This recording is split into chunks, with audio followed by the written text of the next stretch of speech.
y'all, welcome back. We just got done doing a little morning of fishing out here, catching some speckled trout. Actually caught a limit, but now we're out here doing a little bit of crabbing. We got two nice big old blue crabs right here, and we're just getting started. So y'all stick with it, stay tuned. We're gonna throw out some more chicken, get the net going.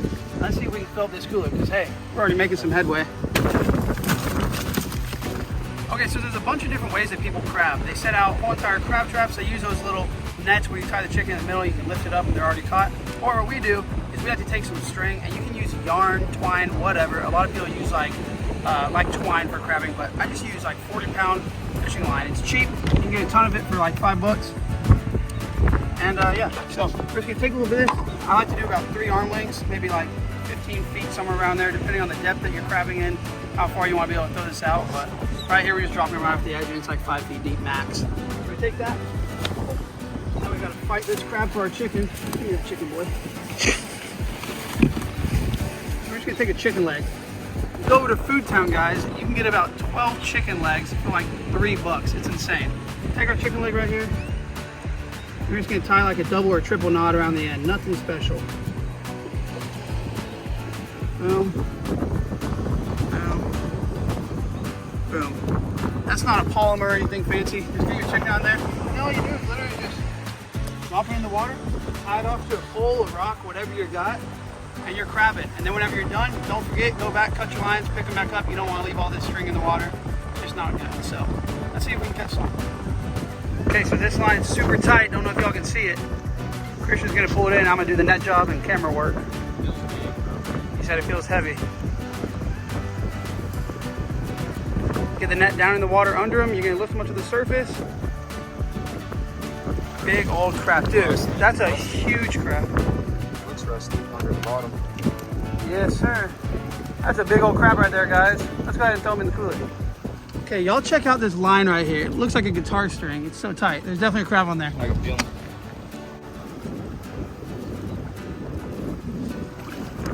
Another nice keeper male blue crab right there, y'all. Let's go ahead and throw him in the cooler. Okay, so we got our crab right here. If you want to pick up your crab, easiest way to handle them is to hold them by the swimmers right here, or grab each claw. But we like to just grab them by the swimmers. There you go. Now we're going to measure them. So in Texas, blue crabs have to be 5 inches from point to point. What that means is this right here. Where that thumb is, that's the end of that point. That's the end of that point. So thumb on the measuring board. And that is easy. He is 7 inches right there, pretty much. Boom, boom, about 6.5, 7 inches. That's an easy keeper. This guy, he's heavy. He's very full. You can see that he's a little bit dirty there. They kind of call that a little rust belly or whatever. Basically, crabs molt, so the dirtier they are, usually the more full they are, because that shows that they've been in this shell for a longer period of time. They haven't molted recently, so that's a full crab. He's super heavy. We're gonna throw him in there, and that makes like 7 or 8 crabs already. 15 minutes too. Yeah. All right, guys, y'all check out this crab right here that we just caught. Look how dirty that crab is. You know that thing's gonna be delicious. Let's go ahead and put him in that cooler. Okay, so we just moved spots. We just pulled up to this new little area that we're crabbing, a little creek that runs through here off the beach.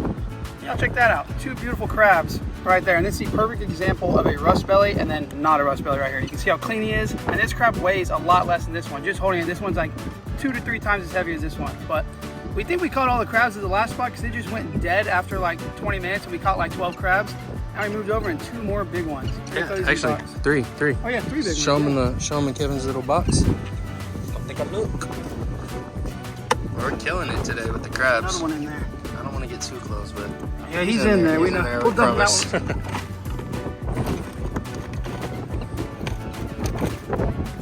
one. Both of our crab lines going tight. All you gotta do is go way out behind him because it's so shallow here. No. Feeling it cool. There he is. Where'd he go? And another keeper crab right there. As he let it go as well. Man, we're killing them, guys.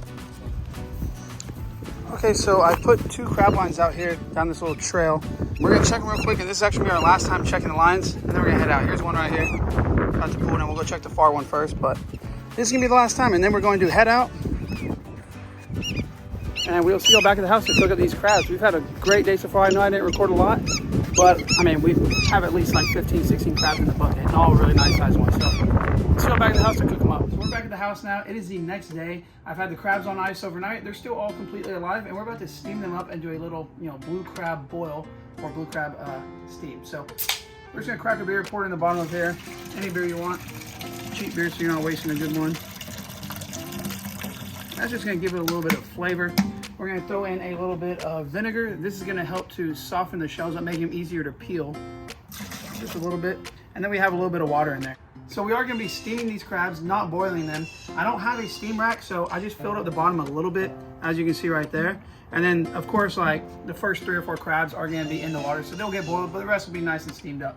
Let's go ahead and get the fire going, get this pot nice and hot, get that steam rolling, and then we'll throw the blue crabs in there. Hey, and it doesn't take long.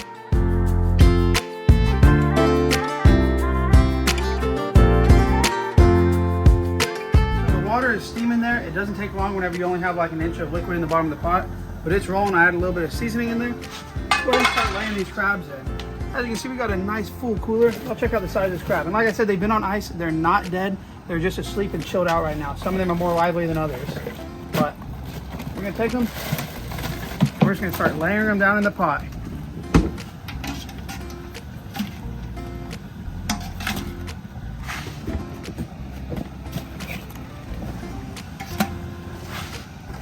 After we get a few on the bottom layer, just like that, next thing we're gonna do is we're gonna take this bag of seasoning. I know it's not Old Bay, but let me tell you what, Old Bay is about $6 for a container this big, and this is about $2.50 for the whole thing. We're just gonna lay it on top. Cover them all in that spice. Just like that. And when it steams, that spice is gonna get caked on the top of them. Now we're just gonna repeat that until we got all the crabs in there. And in a pot this size, we should easily be able to do these all at once. I'll take out this big old roast belly crab. Probably one of the best crabs we've ever caught. Throw that dude in there, throw that one in there. And this right here, which is an absolutely beautiful blue crab. Look at the colors on there. That's insane. Just a gorgeous crab right there. And now he's dead.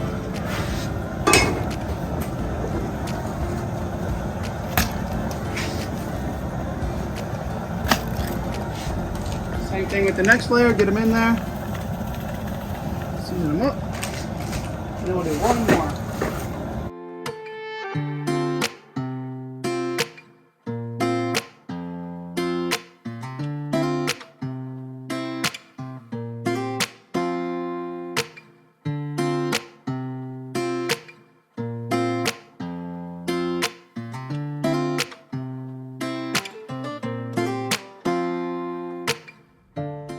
Well, looky there, guys. About 20-30 minutes later, the crabs are looking great. They're done. We took them out. We let them cool.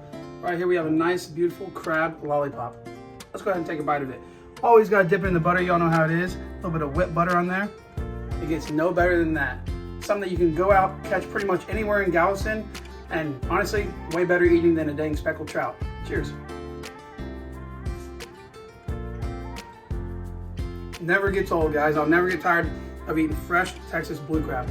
Thank you guys so much for watching. Don't forget to hit that like button, leave a comment down below, subscribe if you're not already. If you are, like always, thank you guys so very much. We're gonna absolutely destroy the rest of these crabs down here. That's it for today. Until next time, peace.